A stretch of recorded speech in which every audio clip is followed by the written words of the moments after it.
السلام عليكم ورحمة الله تعالى وبركاته. إخواني، إن شاء الله تكونوا بخير وعلى خير.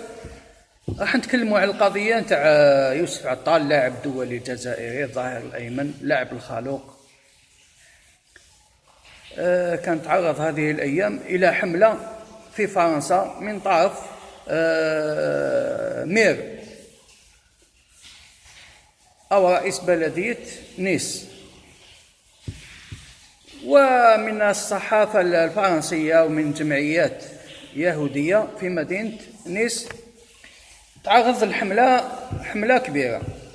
عند عودته قاضي نيس، أو كما يعرف عندنا بوكيل الجمهورية، أمر بفتح تحقيق في هذه القضية. التهمة الموجهة إلى عطال هي معاداة السامية أو التحريض على القتل، وهذه أخطر تهمة يمكن أن تواجهها في فرنسا.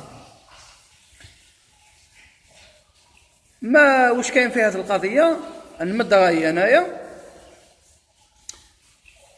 بعد ما نشر، بعد الفيديو اللي نشره عطال. احنا ما نقولوش عنده الحق ولا ما عندوش الحق، ولكن عمل مليح كي نحى الفيديو هذاك واعتذر. واش راهو يصرى هنا في الجزائر؟ ولا راهم يقولوا باللي خاف ولا اللور وما عندوش شجاعة وتهموه بالخيانة عطال.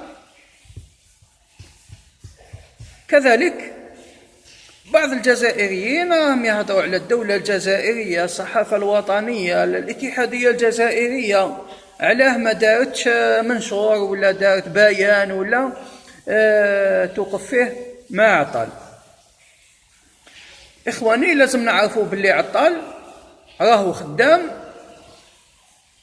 خدام في نادي نيس، معناتها تنطبق عليه القوانين الفرنسية.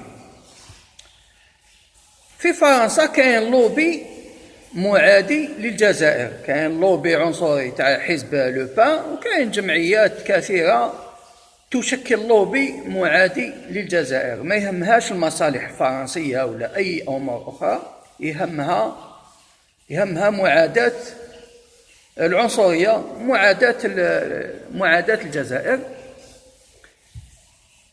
أنا في رأيي واللي راهو يدير فيه عطال مليح. كنا قلنا باللي داروا معها فتح تحقيق، ونيس حبسوا من تدريبات إلى إشعار آخر بما أنه راح يدير تحقيق. هذه أمور داخلية فرنسية، معناتها حنايا كجزائريين ما راحش نقدروا ندخلوا في هذه القضية، وبالعكس كي ندخلوا راح نأثروا سلبا على عطال.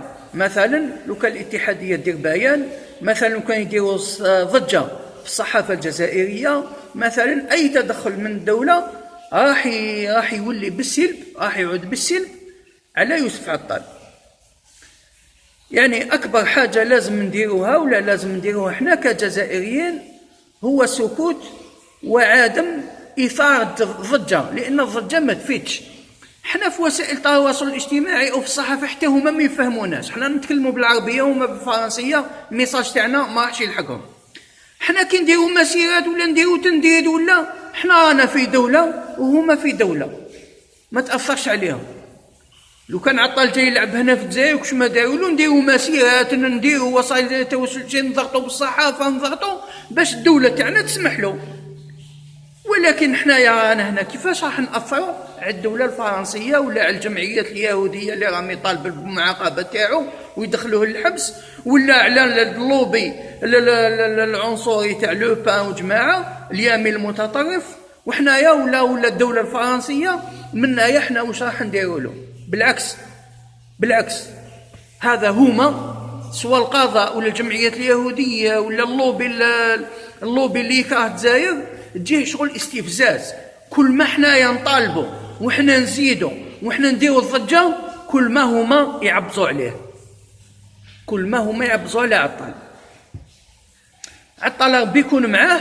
وحاليا عنده مشاكل قضائية، عنده المحامي تاعو على كل حال، وهو عنده دراهم، ماهوش محتاج باش نعاونوه، ولا طفيل لاباس به وماليا قادر وربي يكون معاه، وحنا رانا معاه بالدعاء، بما انه راهو مقيم في فرنسا وخدام في فرنسا وطبق عليه القوانين الفرنسيه، لازم يمشي بالقوانين تاعهم، وان شاء الله تكون خفيفه ظريفه عليه، وان شاء الله ما يكون غير الخير ان شاء الله.